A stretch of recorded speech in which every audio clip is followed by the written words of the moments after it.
Break के बाद आपका खैर मकदम है। इस वक्त एक बड़ी खबर सामने आ रही है। आपको बता दें कि रूसी कौमी सलामती मुशीर हिंदुस्तान के दौरे पर आएंगे। ज़राए के हवाले से यह खबर सामने आ रही है। रूसी कौमी सलामती के मुशीर हिंदुस्तान हम मनसब अजीत डोभाल से मुलाकात करेंगे। अफगानिस्तान की सूरत हाल पर बातचीत हो सकती है।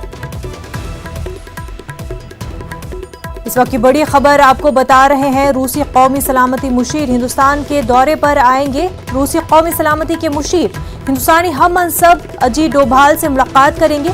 अफगानिस्तान की सूरत हाल पर बातचीत हो सकती है। ज़राए के हवाले से यह खबर आपको बता दें कि ये दौरा काफ़ी अहम है, इस वजह से भी कि अब जबकि अफगानिस्तान में तालिबान की हुकूमत तश्कील होने जा रही है और कई मुल्कों को इनवाइट्स भी भेजे जा चुके हैं तालिबान की जानिब से, और उनमें एक मुल्क रूस भी शामिल है। ऐसे में रूसी कौमी सलामती मुशीर हिंदुस्तान के दौरे पर आएंगे, अपने हम मनसब अजीत डोभाल से मुलाकात करेंगे। तो अफगानिस्तान की सूरत हाल पर बातचीत होगी, काफ़ी अहम ये बातचीत होगी। और अफगानिस्तान में किस तरह की सूरत हाल रहेंगे, तालिबान के हवाले से किस तरह से हमसाया मुल्क का स्ट्रैटेजी रहेगा, उस हवाले से भी ये मुलाकात काफ़ी अहम है। तो आपको एक बार फिर बता दें कि रूसी कौमी सलामती मुशीर हिंदुस्तान के दौरे पर आएंगे। ज़राए के हवाले से यह खबर है।